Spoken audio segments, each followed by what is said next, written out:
केवली पण्णत्तो धम्मो लोगुत्तमो चत्तारि शरणं पव्वज्जामि अर्हन्ते शरणं पव्वज्जामि सिद्धे शरणं पव्वज्जामि साहु शरणं पव्वज्जामि केवली पण्णत्तं धम्मं शरणं पव्वज्जामि।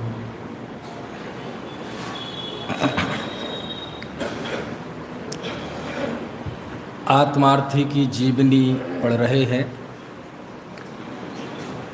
पिछले 3 व्याख्यानों में हमने आत्मार्थी के जीवन की 3 विशेषताएं जानी। पहली, आत्मार्थी को कोई शिकायत नहीं होती। दूसरी, आत्मार्थी निर्भय होता है। तीसरी, आत्मार्थी सहज होता है। आज हम चौथी विशेषता जानेंगे और वह विशेषता यह है कि आत्मार्थी के जीवन में तत्व और साधना, इन दोनों का मणिकांचन योग होता है। मणिकांचन योग से आशय ये है, मणि तो आप जानते ही हैं, है ना, और कांचन, कंचन, कंचन यानी होता है सोना। तो मणिकांचन योग यानी सोने की अंगूठी हो, सोने का हार हो और उसमें मणियाँ, असली मणियाँ जड़ी हुई हों, तो हो गया ना बढ़िया, सोने पे सुहागा। जब हम अच्छा बोलते हैं तो बोलते हैं सोने पे सुहागा, और जब कोई बुरी सी बात हो तो कहेंगे क्या, करेला और नीम चढ़ा। ठीक है, तो जैसा करेला और नीम चढ़ा है ये तो बुरे अर्थ में हो गया, ऐसे ही अच्छे अर्थ में सोने पे सुहागा। उसमें भी मान लीजिए हार तो सोने का हो, अंगूठी सोने का हो, सोने की हो, लेकिन उसमें जो जड़ा हुआ हो वो कांच हो तो मज़ा नहीं आएगा।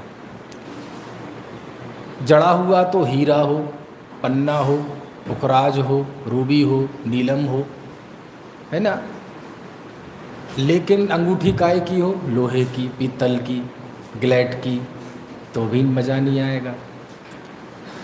सोने की अंगूठी हो, सोने का हार हो, उसमें असली मणियाँ जड़ी हुई हो, तो ये जो संगति बनती है इसको साहित्य में बोलते हैं मणिकांचन योग, है ना, यानी सोने की सुंदरता हो और मणि की चमक हो। तो ऐसे ही आत्मार्थी के जीवन में तत्व और साधना का मणिकांचन योग होता है। अब आप कहेंगे ये तत्व क्या है और साधना क्या है?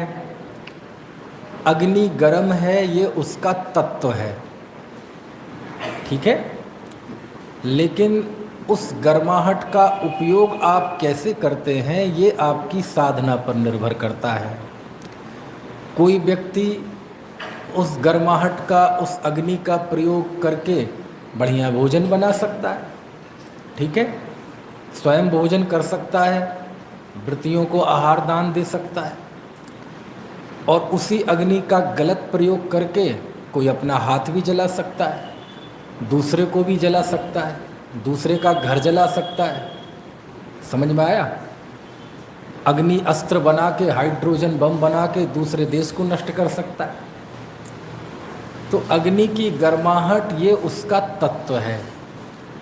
अग्नि का आप उपयोग कैसे करते हैं वो आपकी साधना है।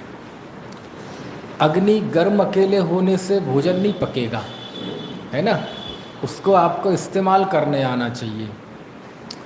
तो इसी को कहते हैं तत्व व साधना। अब ये तो दृष्टांत हो गया, इसका सिद्धांत क्या है कि तत्व यानी वस्तु का स्वरूप, मैं त्रिकालीद्रुव भगवान आत्मा हूँ, ये हमारा तत्व है, ठीक है, मैं ज्ञानानंद स्वभावी हूँ, ये तत्व है, मैं हूँ अपने में स्वयं पूर्ण, ये तत्व है, पर की मुझ में कुछ गंध नहीं, ये तत्व है, हूँ स्वतंत्र निश्चल निष्काम ज्ञाता दृष्टा आत्म राम, ये तत्व है। अहमेक को खलु शुद्धो दंसण राण मय्यो सदा रूबी ड़बी अथ मज्ज किंचिबी अंडम परमाणु में तंपी। ये क्या है? तत्व है। ठीक है। अब साधना क्या है कि इसकी प्राप्ति कैसे की जाए। ठीक है, ये हमारे ज्ञान का, हमारी दृष्टि का, हमारे ध्यान का विषय कैसे बने, वो साधना है। ठीक। अब अकेला तत्व हो और साधना ना हो तो निश्चयाभासी हो जाता है जीव। अकेली साधना हो और तत्व ना हो तो जीव व्यवहाराभासी हो जाता है।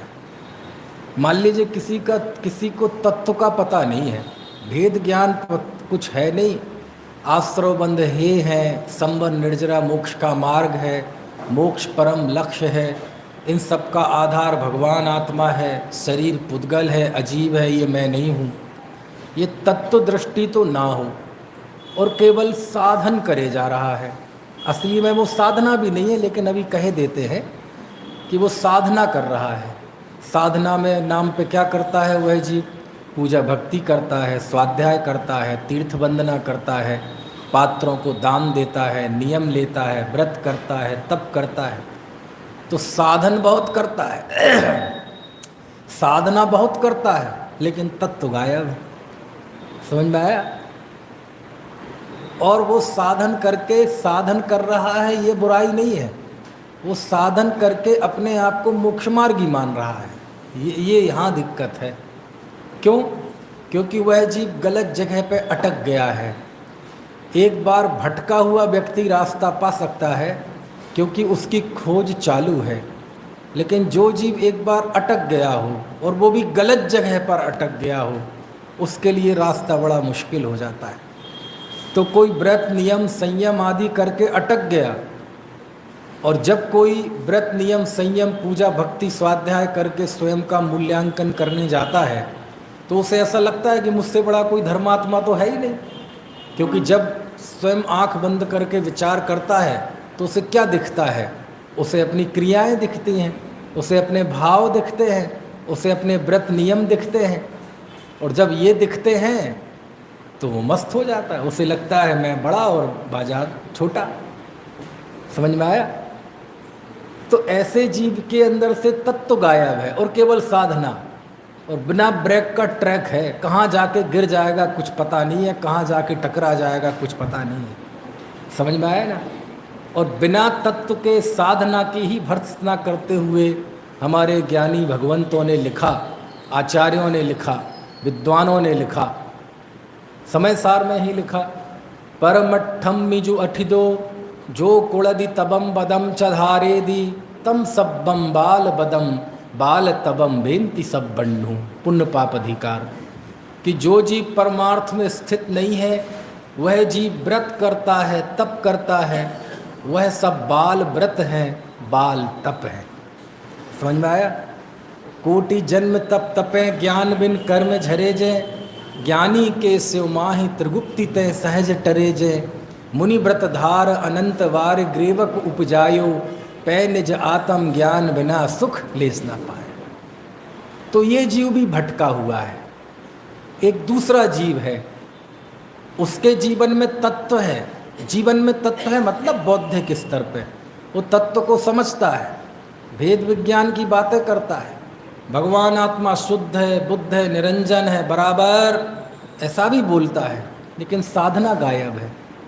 वह उसका उपयोग दुर्ध्यान में इतना लगा रहता है, जीवन में न तप है, न त्याग है, न दुर्वासना का त्याग हुआ है, न कभी चिंतन करता है, न कभी मनन करता है, केवल निश्चय की बातें पढ़कर सुनकर वह अपने आप में संतुष्ट होता है। समझ में आए ना?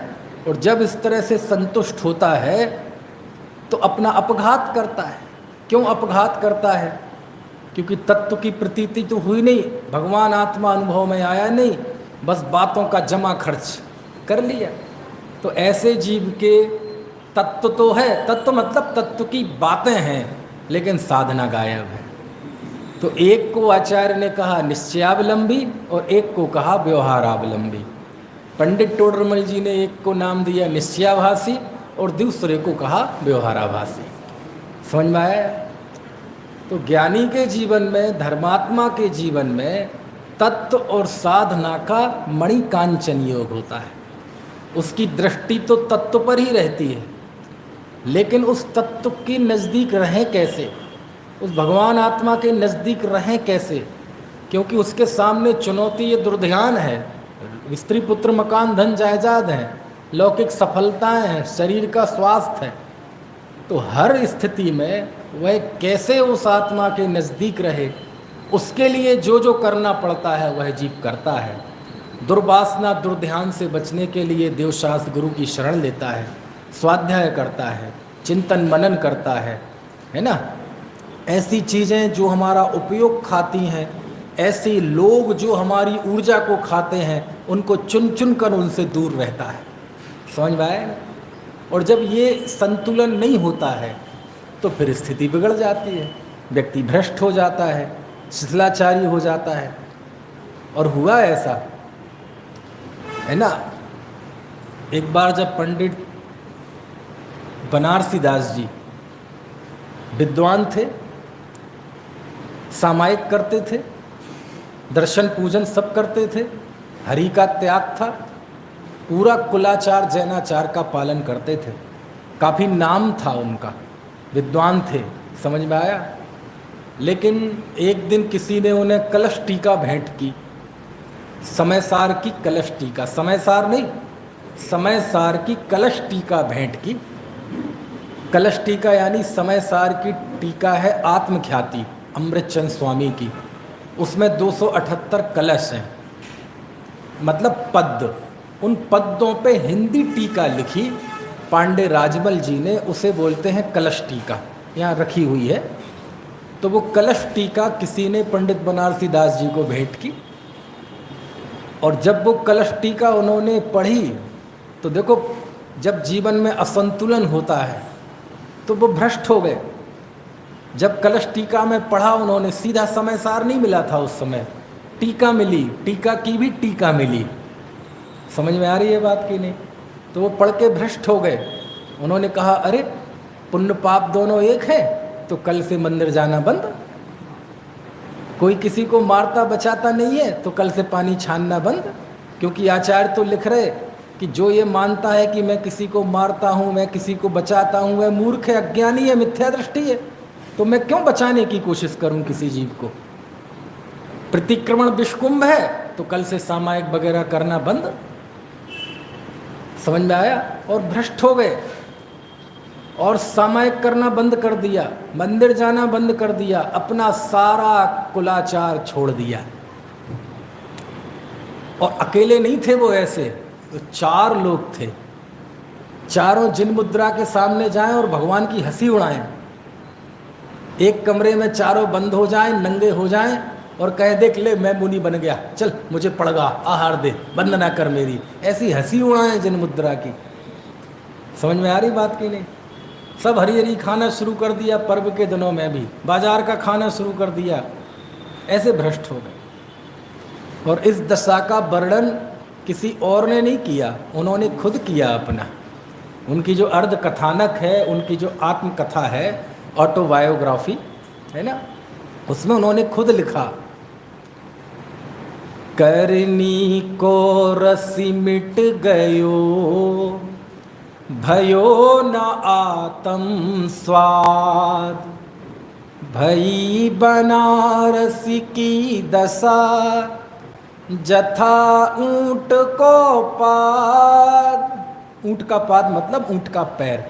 हम बोलते ना ऊंट पटांग, बड़ा ऊंट पटांग आदमी है। समझ में आया? तो ऊंट पटांग मतलब अविवेक, जिसका कोई और छोर ना हो, जिस काम का, जिस व्यक्ति का कोई उद्देश्य नहीं, उसे खुद पता नहीं हम क्या कहना चाह रहे हैं, क्या करना चाह रहे हैं। तो ऐसी जब प्रवृत्ति होती है तो हम उसे बोलते ऊंट पटांग।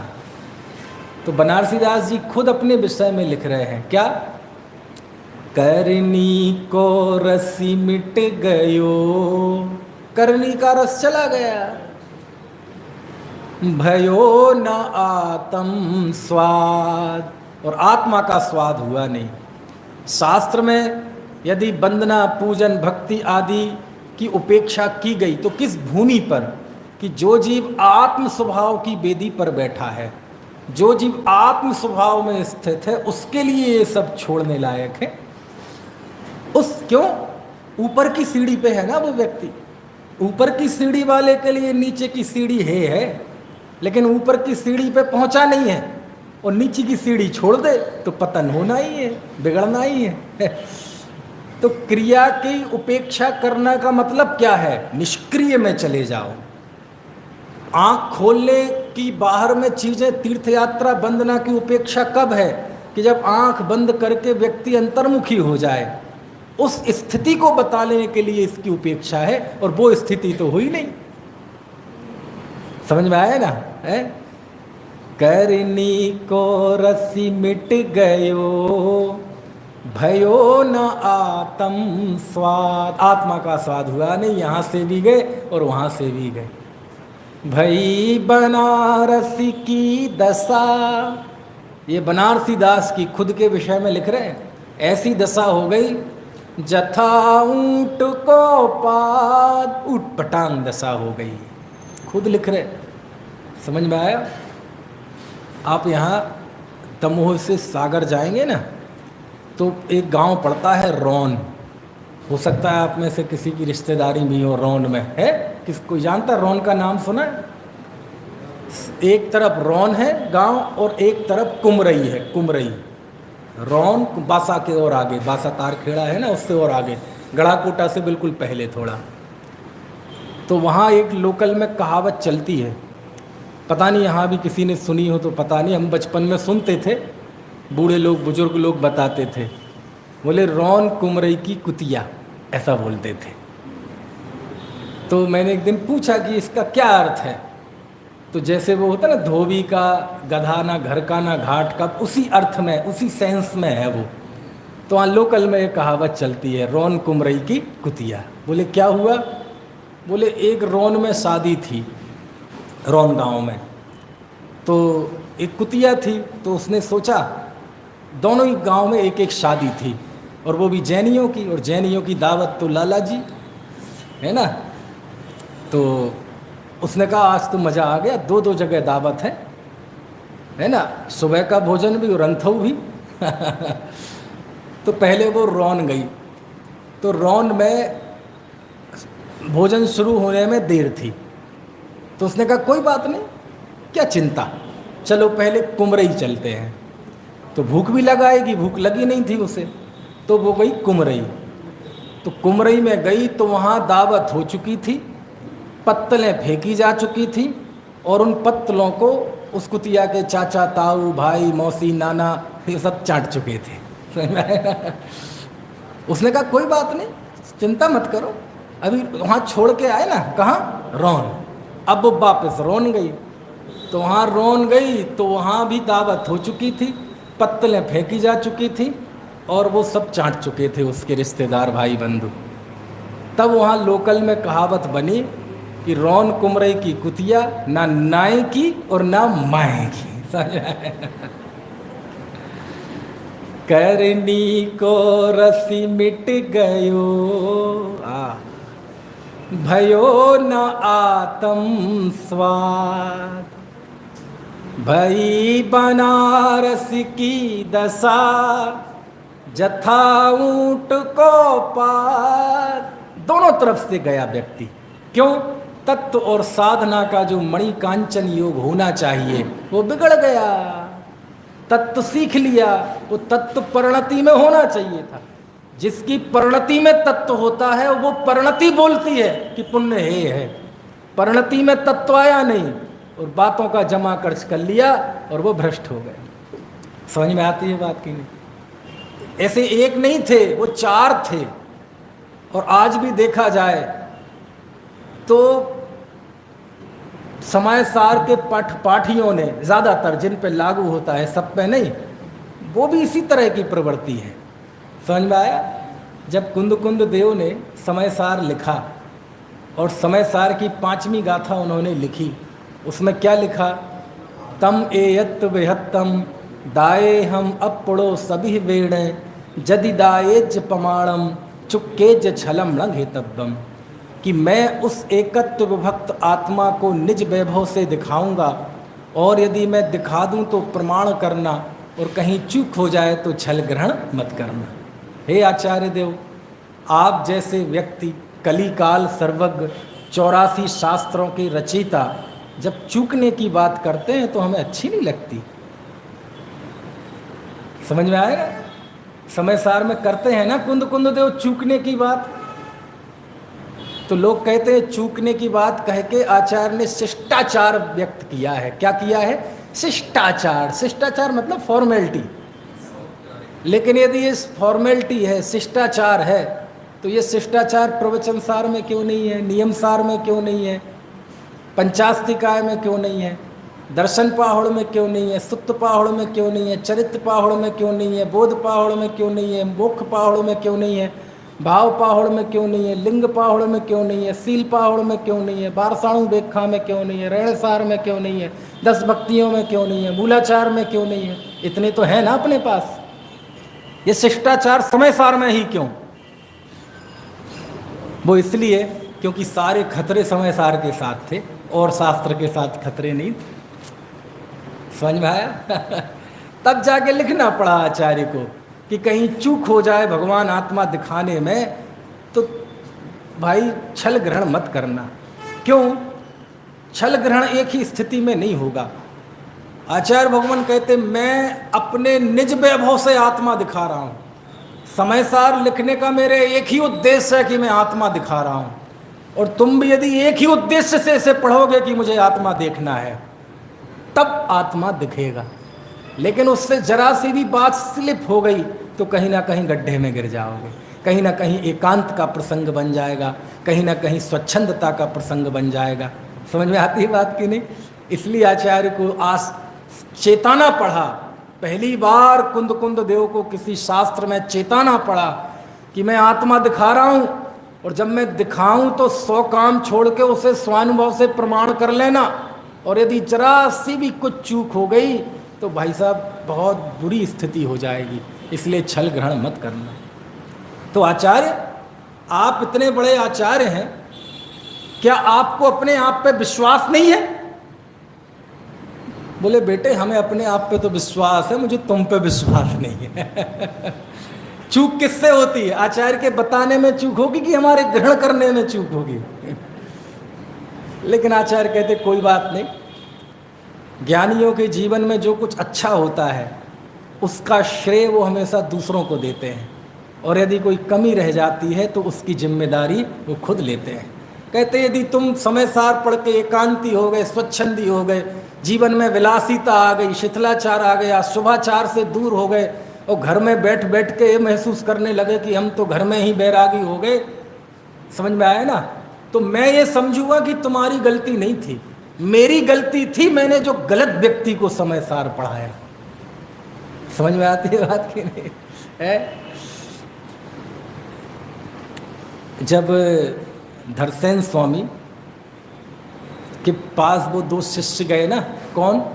नरवाहन और सुबुद्धि, बाद में उन्हीं के नाम पड़े पुष्पदंत और भूतबली आचार्य। लेकिन जिस समय धरसेन स्वामी के पास वो दोनों साधु गए और आचार्य की वंदना की, आचार्य ने उन्हें संघ में भेज दिया परीक्षा के लिए। तीसरे दिन जब वो वापस आए तो आचार्य ने सोचा इनकी साधुता की परीक्षा तो हो गई है, लेकिन अब इनकी प्रतिभा की परीक्षा तो लेनी है ना, तब तो इन्हें ज्ञान दूंगा मैं। वो श्रुत पंचमी की कहानी सुनी है कि नहीं? मैं ये मानकर बता रहा हूँ कि आपने सुनी है वो।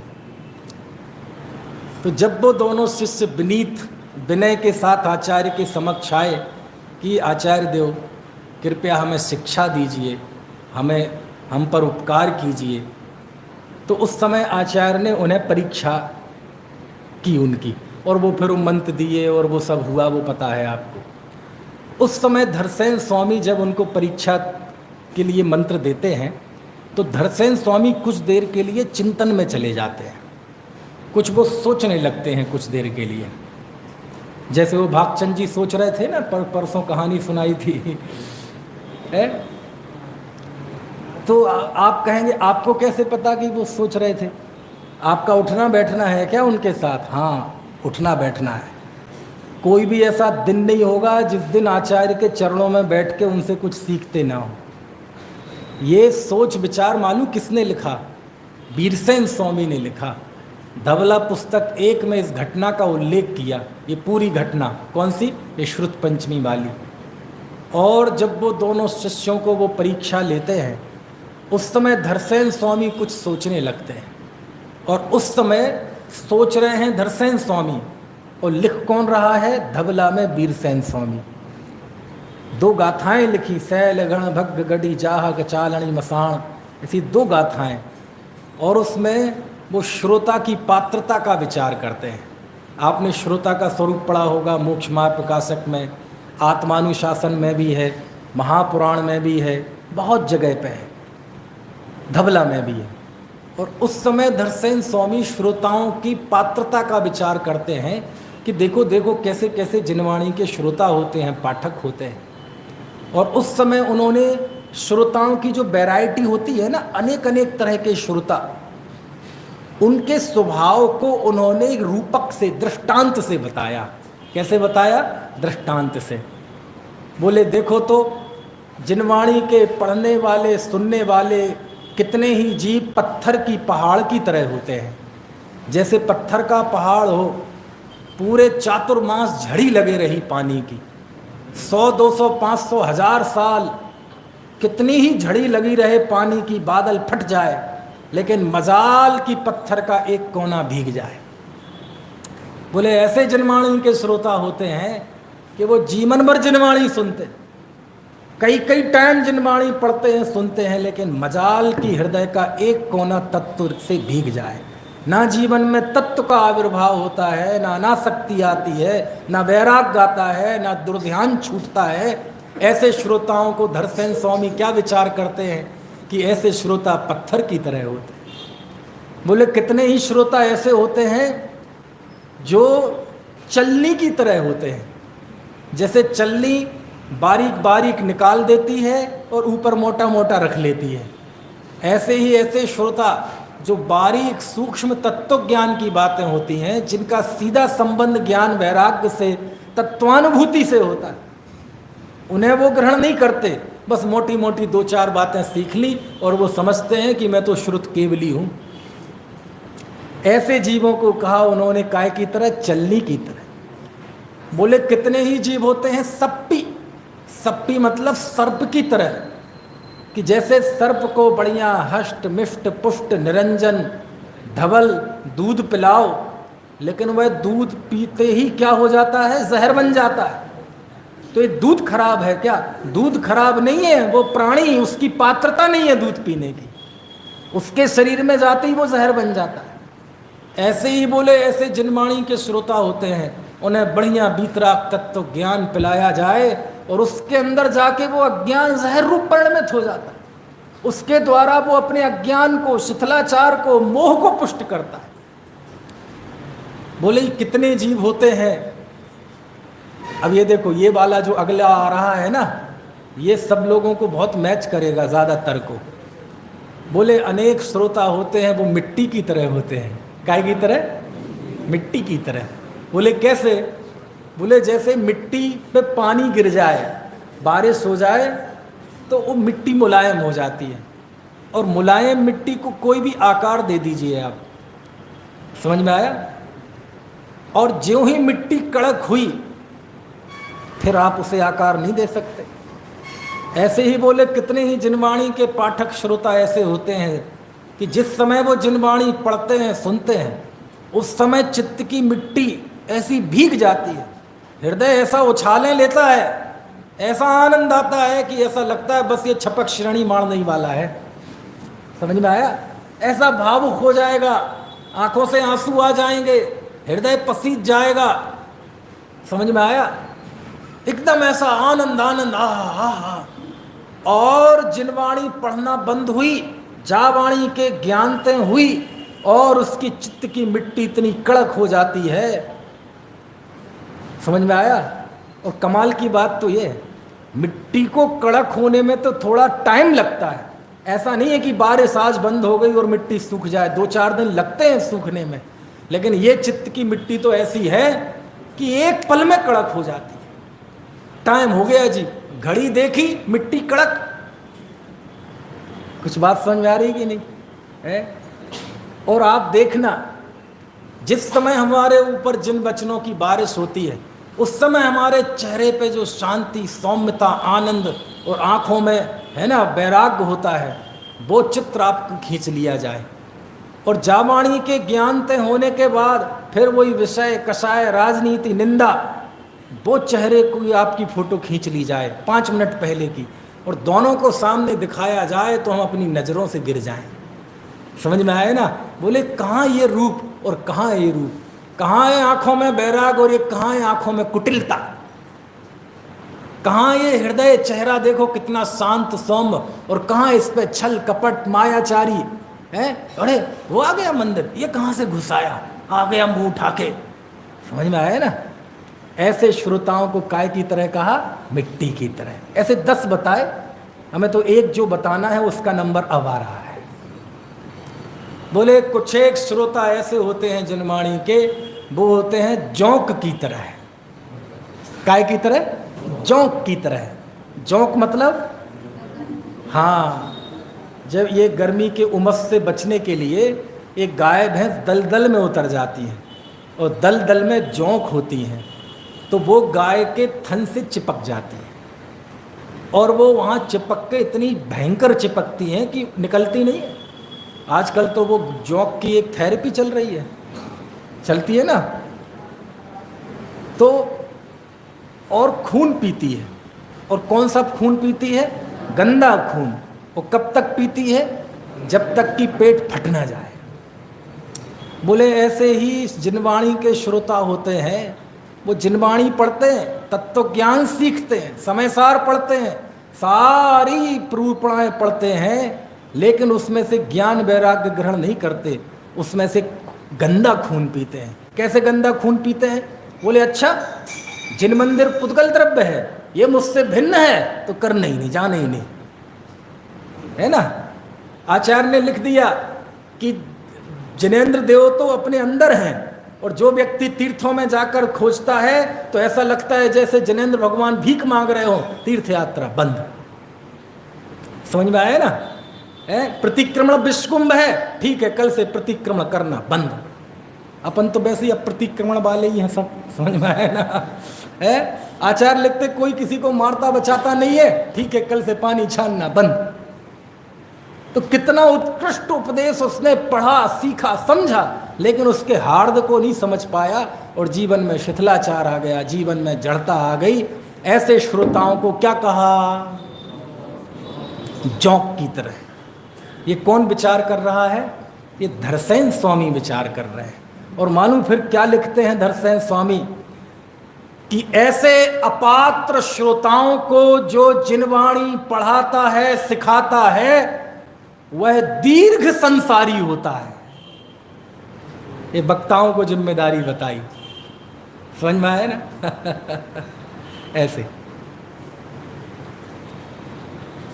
अपात्र को जो जिनवाणी सिखाता है वो क्या होता है? वो दीर्घ संसारी होता है। और कमाल की बात, कारण भी लिखा क्यों सिखाता है, तो शब्द दिया धरसेन स्वामी का विचार कर रहे हैं, वीरसेन स्वामी लिख रहे हैं, सुध मोहा। सुध मोहा मतलब श्रुत के मोह से, कि नहीं नहीं, जन जन को समझाओ, सबको समझ में आना चाहिए भगवान आत्मा, है ना, ये भावना तो होती है। लेकिन जब वह पात्र का विचार करना बंद कर देता है तो बोले जिनवाणी का ऐसा वर्णवाद होता है, और यदि ऐसा वो करता है श्रुत के मोह में, तो वह दीर्घ संसारी होता है। समझ में आया? पात्र जी बोले धरसेन स्वामी वह ज्ञान किसी को भी दे देते, काहे क्यों 2000 किलोमीटर दूर से 2 शिष्य बुलाए, वहीं जहाँ वो गिरनार पर्वत पर थे चंद्र गुफा में, वहीं आसपास अपने संग में किसी को दे देते वो ज्ञान। इतने लोग भक्ति के लिए आते थे, उनको किसी को देते थे। बोले नहीं, ज्ञान मेरी चिता के साथ जल जाए तो जल जाए, लेकिन अपात्र को नहीं दूंगा। समझ में आया? ये गुरुदेव का तत्व ज्ञान का बहुत बड़ा अवर्णवाद का कारण एक ये भी है कि वहाँ हम सोनगढ़ गए लोग, वहाँ बढ़िया जिनवाणी पढ़ी, सुनी, समझी, और फिर जब लौट के आए तो वो एक जुमला है ना, नया नया मुल्ला तो हम क्या करने लगे, कहीं भी वो पोटली खोल के बैठ गए। महिलाएं गई रिश्तेदारी में और वहाँ घी गिर गया तो क्या कह, अरे कोई बात नहीं, अरे कछु नहीं है जी, जो जो देखी बीत राग ने, सो सो होसी बीर आगे। अब मजाक तोड़ नहीं है, कहाँ कितना गजब का बीत राग तत्व ज्ञान, और कहाँ तुमने घी के साथ बहा दिया उसे। दुकान पे बैठे हैं, कोई व्यक्ति आया, और कहाँ गए थे, कहाँ से आ रहे, बोले मंदिर से आ रहे या मंदिर जा रहे। अरे भैया, देह देवल में, समझ में आया ना, भगवान तो तन मंदिर के अंदर रहता, देवालय में थोड़ी मन भगवान है। तुम कहीं भी खोल गए ना अपनी पोटली बैठ के। कुछ बात समझ में आ रही कि नहीं है? कोई लगा अरे अरे ऐसा कर लो, अरे अरे ये तो जड़ की क्रिया है, आत्मा इसका करता नहीं है। और जब इस तरह का कहाँ महान वीतराग तत्व ज्ञान, जब हमने चौराहों पे, जब हमने रिश्तेदारों के बीच में, जब कहीं दुकान पर बैठकर कहीं भी खोलने बैठ गए, तो गुरुदेव की गलत इमेज दुनिया में गई। मैं आपसे पूछता हूँ, इतनी गरिष्ठ गरिष्ठ बातें मैं या कोई भी वक्ता यहाँ बैठ के क्यों बोल पाता है? कितनी स्थिति है पता है? आपने मुझे 1000 किलोमीटर दूर से बुलाया है, क्यों? कि यही सुनाओ, और आप भी यहां कमर कस के बैठे हैं, यही सुनना है। 2 बातें। तीसरी बात, यहां जितने लोग बैठे हैं पैदल कोई नहीं है, सब कुछ ना कुछ पढ़े लिखे हैं। कोई पाठशाला पढ़ के आया है, कोई रोज की सभा को पढ़ता है ना, रोज जिनवाणी का अध्ययन करते हैं। 50-50, 60-60 साल वाले भी होंगे, आधे से ज़्यादा तो विद्वान होंगे। तीसरी बात समझ में आया ना? चौथी बात, जिन मंदिर में बैठे हैं। पांचवी बात, सामने जिनवाणी है। इतनी कंडीशन होती है तब मैं कुछ बोल पाता हूं, और उसके बावजूद भी पता नहीं है कि जो बोला वो आप तक पहुंचा के नहीं। और जब हम कहीं भी खोलना शुरू कर देते हैं तो आपके साथ एक कंडीशन होती है। समझ में आए ना? कभी अपात्र को कहीं भी ये जिनवाणी का वीतराग तत्व ज्ञान मत बताओ, कोई अपात्र को जिनवाणी सुनाने की कोशिश मत करो। और यदि कोई पात्र मिले तो खाना बाद में खाना, पहले उसे समझाओ। समझ में आए ना? धरसेन स्वामी विचार कर रहे हैं ऐसा कि जो श्रुत मोह से गलत व्यक्ति को ये सुनाता है वह दीर्घ संसारी होता है। क्यों? क्योंकि उसका आपने अपकार किया, अब वो वर्तमान में भी नहीं रहा, उससे भी नीचे गिर गया। इसलिए कुंद कुंद देव ने चेताया कि सुनो सुनो, मैं भगवान आत्मा दिखा रहा हूं, लेकिन कहीं कोई छल ग्रहण मत करना, चूक हो जाए तो। साहब, आपसे कैसे चूक होगी? हमें पता है बेटे चूक तुम करोगे, लेकिन हम जानते हैं तुम्हें तो अपनी चूक पता नहीं चलेगी, मैं ही समझूंगा कि मैंने गलत आदमी को जिनवाणी सुनाई। हो गया ना? और कुंद कुंद देव की जो आशंका थी, उनके मन में जो प्रश्न थे समय सार को लेकर, समय सार के पाठियों के जीवन में आई विलासिता ने कुंद कुंद देव की उस आशंका को सही सिद्ध कर दिया कि नहीं? पक्के शिष्य हैं जी, उनकी शंका को हम निर्मूल सिद्ध नहीं होने देंगे।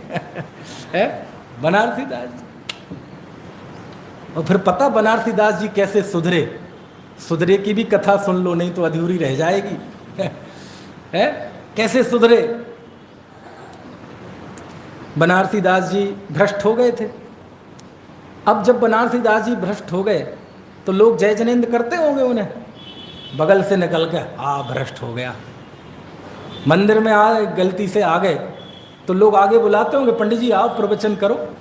कोई आगे नहीं बुलाता होगा, कितनी निंदा होती होगी। सुनो, आज तो कोई भी शिथिलाचार हो थोड़े दिनों बाद स्वीकार्य हो जाता है, समझ में आया ना? लेकिन आज से 400 साल पुराना ज़माना, बहुत बुरी दशा हो गई उनकी। क्योंकि लौकिक उतार चढ़ाव भी देखना हो आपको तो पंडित बनारसी दास के जीवन में देखें, और आध्यात्मिक उतार चढ़ाव भी देखना हो तो पंडित बनारसी दास जी के जीवन में देखें। लौकिक उतार चढ़ाव में कई बार अर्श पे, कई बार फर्श पे, पारिवारिक जीवन, 3 शादी हुई, 9 बच्चे हुए, सब मर गए। और भावों कितने कि पता चला कि सम्राट अकबर की मौत हो गई तो सुन के बेहोश हो गए, गिर पड़े, सिर फूट गया, खून निकल आया। 3 पत्नियां, 9 बच्चे मर गए, बेहोश नहीं हुए। अकबर के मरने का समाचार आया और बेहोश हो गए। विचित्रता औदायिक भावों की। अब वो सुधरे कैसे, ये भी सुन लो आप। सुधरे कैसे? वो ऐसे सुधरे कि आगरा में एक पंडित रूपचंद जी आए थे।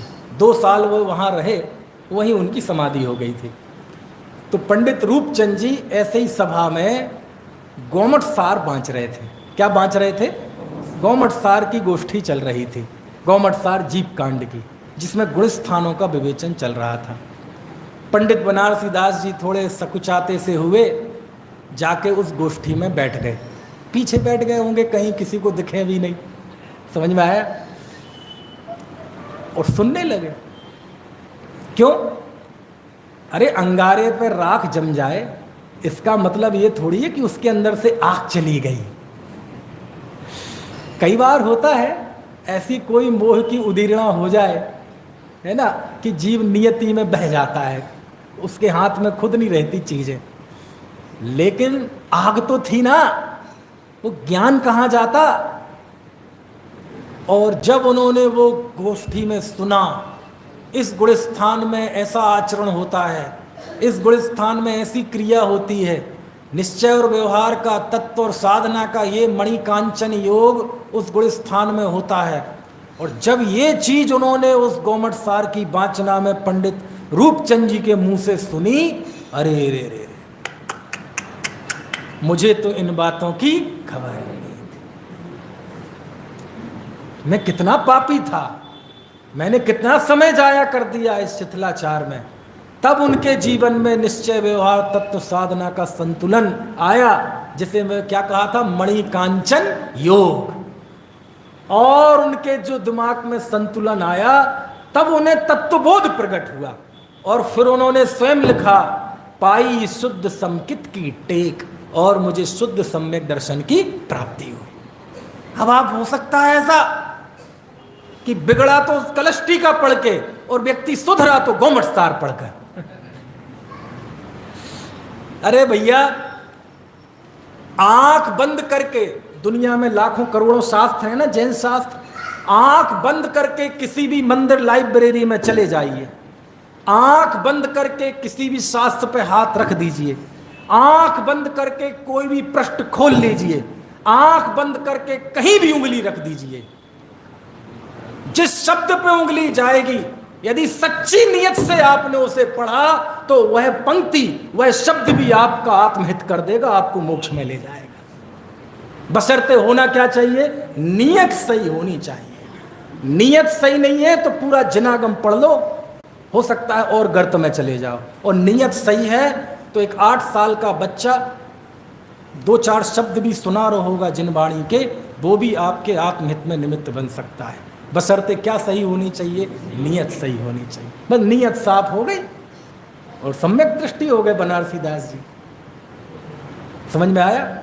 अब यहां पर मैं एक वाक्य बोल रहा हूं, इसे तत्वार सूत्र की तरह रट लेना, ळमोकार मंत्र की तरह रट लेना। आगम के बिना अध्यात्म अनर्थकारी होता है और अध्यात्म के बिना आगम अकार्यकारी होता है। क्या कहा?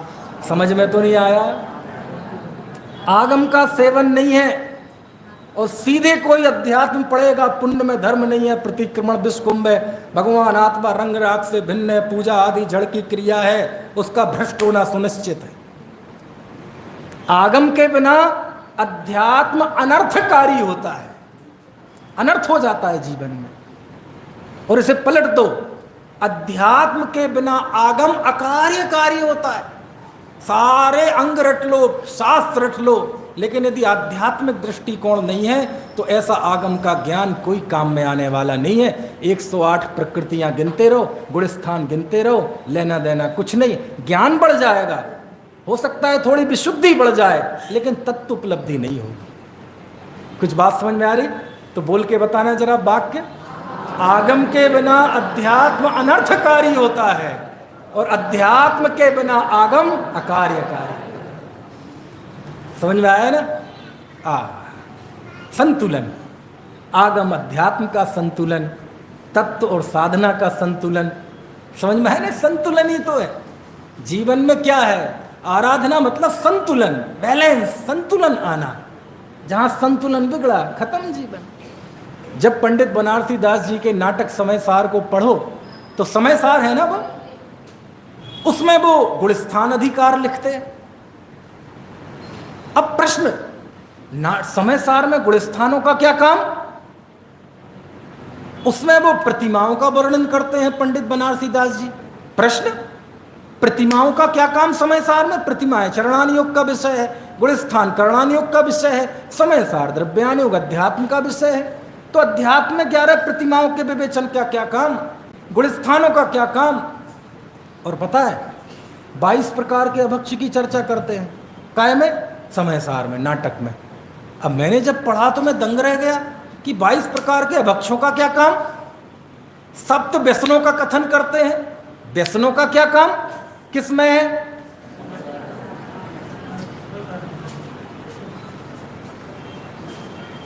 तो भैया लेखक के निजी जीवन का प्रभाव, उसके पर्सनल इमोशंस कभी कभी उसकी रचना पर हावी हो जाते हैं। बिना आगम के ज्ञान के अध्यात्म क्या त्रासदी देता है, इसको उन्होंने स्वयं झेला था। झेला था कि नहीं? वो चाहते थे हमारा नाटक समय सार कोई पढ़े तो उसके जीवन में उसे वो त्रासदी ना झेलना पड़े। इसलिए उन्होंने प्रतिमाओं का वर्णन किया, गुणस्थान का वर्णन किया, 22 प्रकार के अभक्षों का वर्णन किया। काय में? नाटक समय सार। समझ में आया ना? ऐसा होता है। इसलिए आत्मार्थी के जीवन में तत्व और साधना दोनों का मणिकांचन योग होता है। ना वो तत्व की आड़ में है ना भक्ति पूजा छोड़ता है और ना भक्ति पूजा की आड़ में तत्व की उपेक्षा करता है। आत्म केंद्रित होके भक्ति भी करता है, आत्म केंद्रित होके सत्संग भी करता है, तीर्थ यात्रा भी करता है ना, श्राप का चार भी पालन करता है। समझ में आए ना? और आपको यदि तत्व और साधना का मणिकांचन योग क्या है, इसकी सबसे उत्कृष्ट अभिव्यक्ति मुझे कहीं मिली। वैसे तो बहुत जगह है, बहुत जगह है, लेकिन आचार्यों के वचन के रूप में सर्वोत्कृष्ट कोई स्थल मुझे मिला जिसको उपस्थित करके सारी बात बिल्कुल दूध और पानी की पानी हो जाएगी। तो वो मिला मुझे प्रवचन सार में। कहाँ पर? प्रवचन सार का स्थल है चरण योग सूचक चूली का, जहाँ मुनि धर्म का वर्णन है। अभी मेहरोनी में दीक्षा कल्याणक पे प्रवचन हुआ था तो वहाँ मैंने उसको कोट किया था, मुझे बड़ा पसंद है। वहाँ तो किया था दूसरे उद्देश्य से, यहाँ उसको बता रहा हूँ दूसरे उद्देश्य से।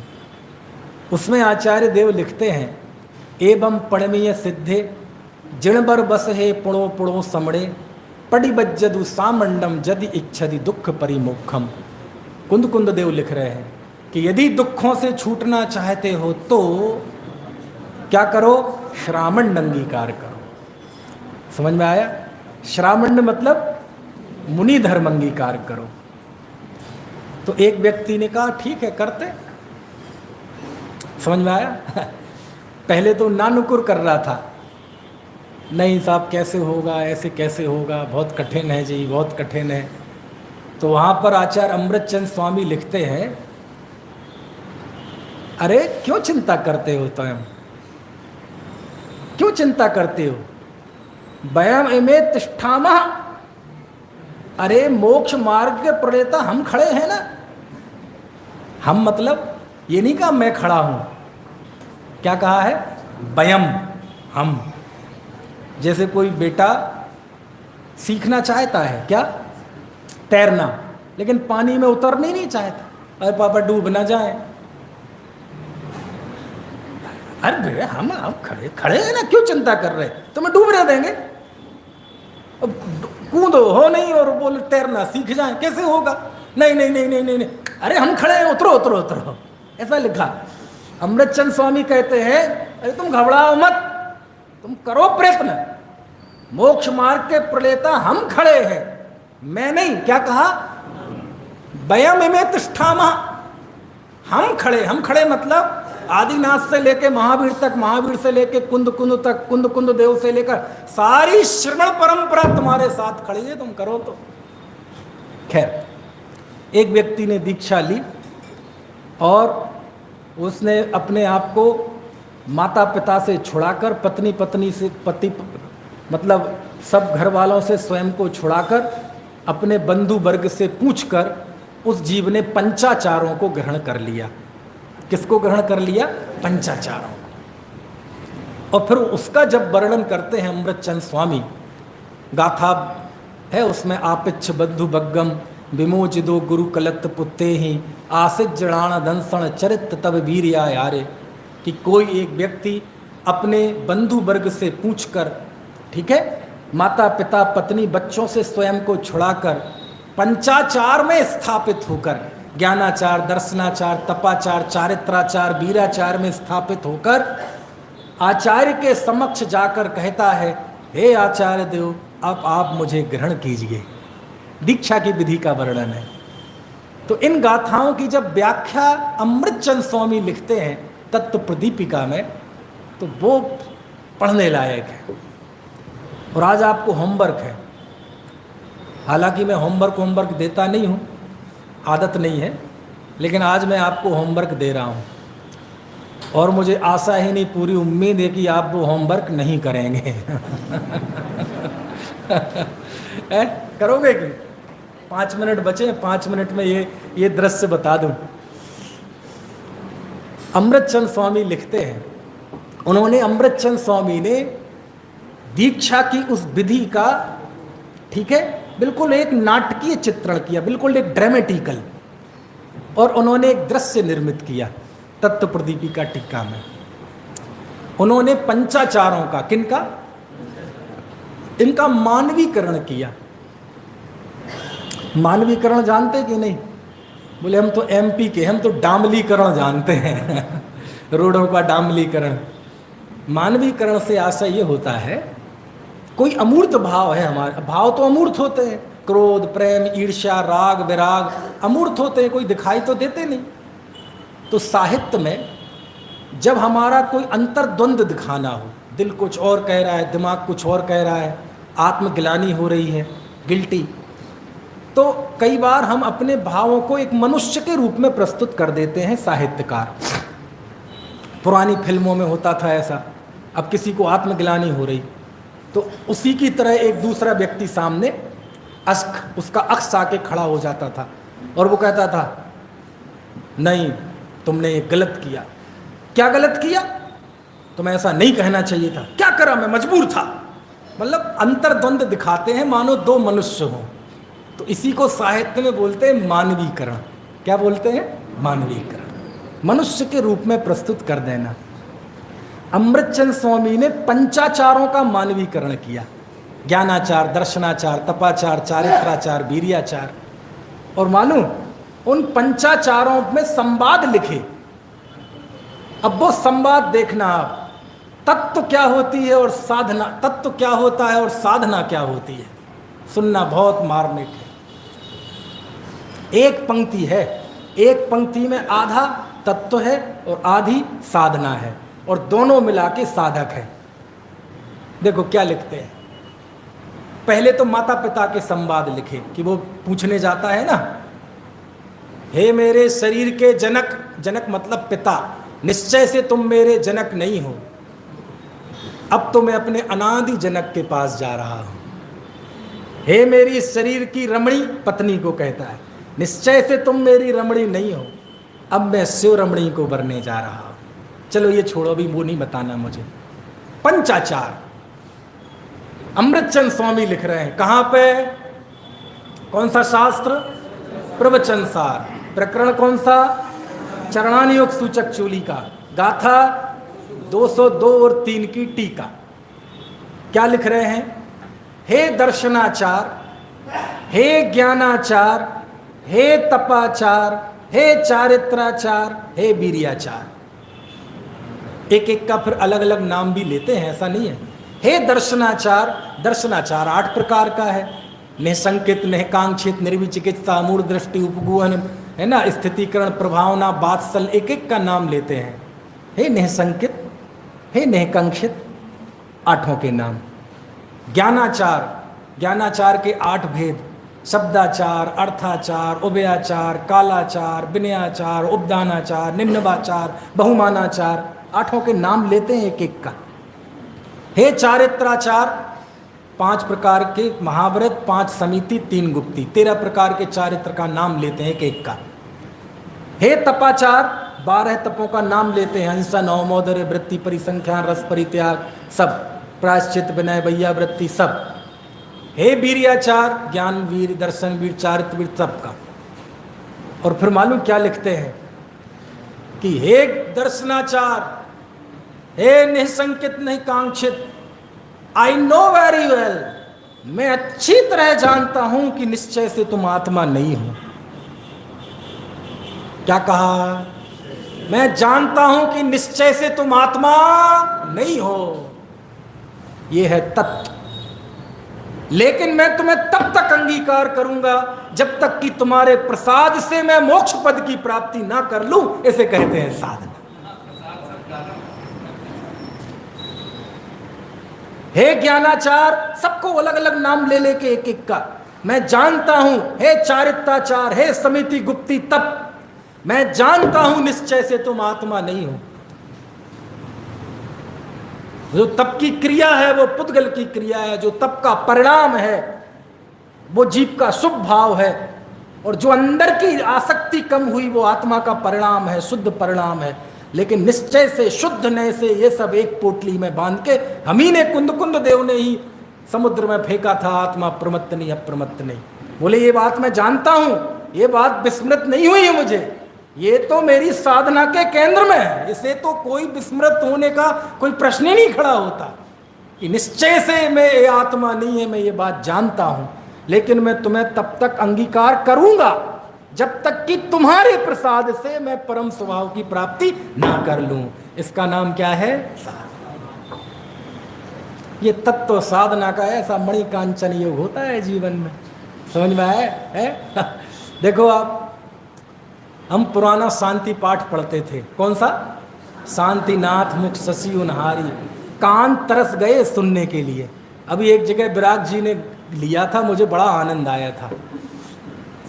पढ़ते थे ना पुराने, कितने सालों से नहीं पढ़ा बताना जरा। पढ़ते हैं? हाँ, अच्छा है, आपके यहाँ बढ़िया है, पूजा भक्ति प्रक्षाल सब चलता है। कहीं दूसरी जगह जाओ तो कोई प्रक्षाल करने वाला नहीं, पूजा करने वाला नहीं। नए के चक्कर में पुरानी संपत्ति खत्म। और कई लोग तो हंसी तक उड़ाते हैं, सांसीनाथ मुख शशि उनहारी। पता है ये किसके रचे हुए हैं ये छंद? ये पूज्यपाद स्वामी, जिनके सरवार सिद्धि, इष्टोपदेश, समाधि तंत्र शास्त्र लिखा ना 1500 साल पहले। कुंद कुंद देव के विषय में तो आता है कि वो एक बार विदेश क्षेत्र गए। पूज्यपाद स्वामी के विषय में तो आता है कि उनका आना जाना लगा रहता था। और एक बार उनकी अचानक दृष्टि चली गई, आंख चली गई, तो उन्होंने शांत्यष्टक की रचना की संस्कृत में। और शांत्यष्टक की रचना की तो ऐसा पुण्य की उदीरणा हो गई और पाप का उदय चला गया कि उनकी दृष्टि वापस आ गई। और जब दृष्टि वापस आ गई तो उन्होंने संलेखना ले ली। बोले क्यों? इनका क्या भरोसा, दे दिया था ना धोखा, अब वापस आ गई तो क्या गारंटी है कि कल नहीं चले जाएंगे। ये इंद्रिय ज्ञान तो ऐसे ही है। संलेखना ले ली उन्होंने। वो शांत्यष्टक जो है ना, वो ही हिंदी में है ये, शांतिनाथ मुख शशि उनहारी, शील गुण व्रत संयमधारी। और उसमें क्या बोलते हैं हम?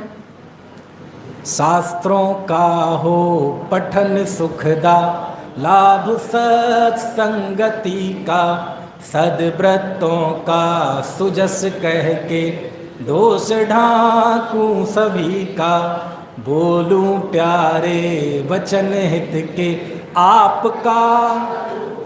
अब अंतिम पंक्ति देखना जिसके लिए मैंने सुनाया। तौलों से चरण जिनके, मोक्ष जो लो न पाऊं, जब तक मोक्ष की प्राप्ति नहीं होगी तब तक आपके चरणों की सेवा करता रहूंगा। मोक्ष की प्राप्ति हुई नहीं, चरणों की सेवा छोड़ दी, पतन तो हो नहीं है। कुछ बात समझ में आ रही कि नहीं? यह है तत्व और साधना। हे जग बंधु जिनेश्वर पाँव, हमें तो ये संबोधन जग बंधु है, भगवान जग बंधु है। हमें तो ये संबोधनों में ऐसा लगने लगा पता नहीं कौन सा मिथ्यात्व हो गया। अरे मिथ्यात्व कोई भूत नहीं है जो चिपट जाएगा, समझ में आए ना? शब्द तो विनय के ही होते हैं। हे जग बंधु जिनेश्वर पाऊं तब चरण शरण बलहारी, मरण समाधि सुदुर्लभ कर्मों का क्षय सुबोध सुखकारी। समझ में आया ना? ये तत्व और साधना, तत्व और साधना। एक तरफ भगवान आत्मा, दूसरी तरफ परमात्मा। आंख बंद करो तो भगवान आत्मा, आंख खुले तो परमात्मा। आंख बंद अपना वैभव, आंख खुले भगवान का वैभव। तीसरी जगह तो रेगिस्तान है। ऐसा मणिकांचन योग आत्मार्थी के जीवन में होता है। ऐसा ही मणिकांचन योग हम सबके जीवन में आए।